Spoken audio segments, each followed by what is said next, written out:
Hello साथियों, भारतीय नागरिक सुरक्षा संहिता 2023 अध्याय 5 में हम पढ़ रहे हैं व्यक्तियों की गिरफ्तारी, अरेस्ट ऑफ पर्सन। हम पढ़ेंगे धारा 36 जो कि सीआरपीसी की धारा 41 बी के समरूप है। सीआरपीसी की धारा 41 बी के समरूप है। गिरफ्तारी की प्रक्रिया और गिरफ्तारी करने वाले अधिकारी के कर्तव्य। क्या है गिरफ्तारी की प्रक्रिया? Procedure of arrest and duty of officer making arrest. तो जो कोई भी पुलिस अधिकारी क्या है, जो कोई भी पुलिस अधिकारी किसी व्यक्ति को गिरफ्तार कर रहा है, तो जब वो गिरफ्तार कर रहा है उस समय वह स्पष्ट नेम प्लेट धारण करेगा या स्पष्ट आईडी ऐसी रखेगा जिससे उसकी आसानी से पहचान हो सके। क्या हो सके? जिससे उसकी आसानी से पहचान हो सके। कुछ भी ऐसा आइडेंटिफिकेशन उसके पास होगा जिससे उसकी पहचान हो सके, और जो नेम प्लेट होगी वो स्पष्ट रहेगी, उसमें नाम और पद स्पष्ट लिखा रहेगा। तो ये हुआ 36 का ए पॉइंट। अब 36 का बी पोर्शन क्या कह रहा है कि गिरफ्तारी का एक ज्ञापन तैयार किया जाएगा। मतलब जब गिरफ्तार किया जा रहा है, गिरफ्तारी की प्रक्रिया अपनाई जा रही है, उस समय एक गिरफ्तारी का ज्ञापन मतलब गिरफ्तारी का पंचनामा तैयार किया जाएगा और उसमें दो स्वतंत्र गवाहों के हस्ताक्षर होंगे, यानी दो स्वतंत्र गवाहों के सामने तैयार किया जाएगा। और जो दो स्वतंत्र गवाह हैं उनमें से एक साक्षी, एक गवाह कौन होगा? जिस व्यक्ति को पुलिस अधिकारी के द्वारा गिरफ्तार किया गया है उस व्यक्ति के परिवार का होगा, या परिवार का कोई सदस्य मौजूद नहीं है तो जिस जगह पर गिरफ्तार किया गया मोहल्ले में मोहल्ले का व्यक्ति होगा। अगर वो मोहल्ले का कोई व्यक्ति भी है या नहीं है तो उस स्थिति में प्रतिष्ठित व्यक्ति भी हो सकता है। मतलब जिस व्यक्ति को गिरफ्तार किया गया है, गिरफ्तारी पंचनामा तैयार करते समय, गिरफ्तारी पत्रक तैयार करते समय एक साक्षी गिरफ्तार किए गए व्यक्ति के परिवार का होगा या मोहल्ले का भी हो सकता है, जिस स्थान पर गिरफ्तार किया गया उस स्थान का व्यक्ति होगा, और एक प्रतिष्ठित व्यक्ति भी होगा ही होगा। तो साथियों, लेकिन पंचनामे में दो व्यक्ति ही रहेंगे। कितने रहेंगे? दो व्यक्ति रहेंगे, दोनों के सामने तैयार किया जाएगा।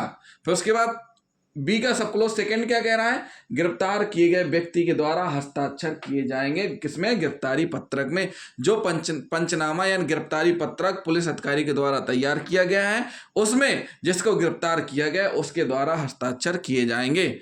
और साथ ही साथ जो दो स्वतंत्र गवाह हैं जिनके सामने गिरफ्तारी की गई है उनके भी बाकायदा हस्ताक्षर किए जाएंगे उस गिरफ्तारी पंचनामे में। और पुलिस अधिकारी का स्पष्ट नाम, पद, स्थान, गिरफ्तारी और किस थाना या किस जगह से पदस्थापना वो स्पष्ट उल्लेखित करेगा उस गिरफ्तारी पंचनामा में। मतलब जो गिरफ्तार करने वाला पुलिस अधिकारी है उसमें वह अपना स्पष्ट नाम, पद, स्थान गिरफ्तारी का, ये सारी की सारी चीजें उसमें लिखेगा।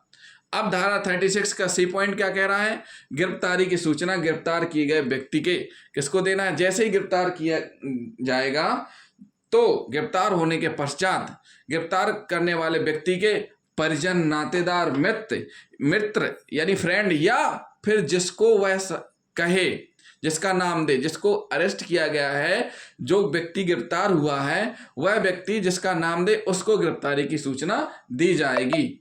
तो साथियों, ये हुई धारा 36 जिसमें हमने आपको बताया कि गिरफ्तारी की प्रक्रिया क्या होती है, गिरफ्तारी करने वाले अधिकारी के कर्तव्य क्या हैं, और हमने आपको इसमें स्पष्ट किया जिसके अंतर्गत कि गिरफ्तारी पंचनामा कैसे तैयार किया जाएगा। और जब गिरफ्तारी की जाएगी तो जो भी पुलिस अधिकारी गिरफ्तारी कर रहा है तो स्पष्ट नेम प्लेट धारण करेगा या स्पष्ट अपनी पहचान या आईडी रखेगा जिससे उसकी पहचान हो सके।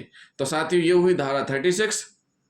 अब हम पढ़ेंगे भारतीय नागरिक सुरक्षा संहिता 2023 में अध्याय 5 में ही धारा 37। धारा 37 जो कि सीआरपीसी की धारा 41 गा यानी 41 सी के समरूप है। किसके समरूप है? 41 सी के समरूप है। पदाभिहित पुलिस अधिकारी। क्या है? पदाभिहित पुलिस अधिकारी। तो इसके भी दो भाग हैं। एक क्या कह रहा है? प्रत्येक जिला तथा राज्य स्तर पर एक पुलिस नियंत्रण कक्ष की स्थापना करेगी। पुलिस नियंत्रण कक्ष की स्थापना करेगी मतलब प्रत्येक जिले में एक पुलिस कंट्रोल रूम स्थापित किया जाएगा और राज्य में भी कंट्रोल रूम होगा। तो प्रत्येक जिले में एक क्या बोल रही है? प्रत्येक जिले में एक कंट्रोल रूम होगा। इसी का बी क्या कह रहा है कि जितने भी जिले हैं सभी जिलों में एक कंट्रोल रूम होंगे। साथ ही साथ प्रत्येक जिले में कंट्रोल रूम में एक एएसआई स्तर का अधिकारी मतलब असिस्टेंट सब इंस्पेक्टर है, सहायक उपनिरीक्षक स्तर का अधिकारी नियुक्त किया जाएगा।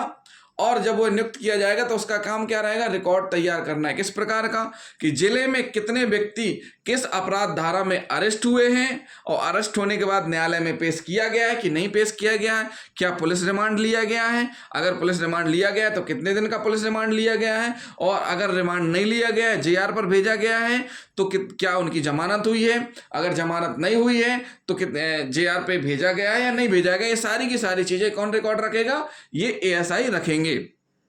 तो ये एएसआई क्या करेंगे, सभी थानों से संपर्क करेंगे और सभी थाने वालों से इंफॉर्मेशन कलेक्ट करके उस रजिस्टर को मेंटेन करेंगे, जिसमें सारी की सारी चीजें लिखी रहेंगी कि आज दिनांक को इतने व्यक्ति गिरफ्तार हुए और इस सेक्शन इस धारा के तहत ये अपराध क्रमांक था और इस थाने के इतने व्यक्ति, पूरा डिटेल रहेगा कि एक थाने में 2 व्यक्ति धारा अपराध क्रमांक, एक थाने में 1 व्यक्ति अपराध क्रमांक धारा, गिरफ्तार हुआ, पीआर हुआ, जेआर हुआ, जमानत हुई, जेल गया, ये सारी की सारी चीज़ें उसमें रिकॉर्ड में रखी जाएंगी।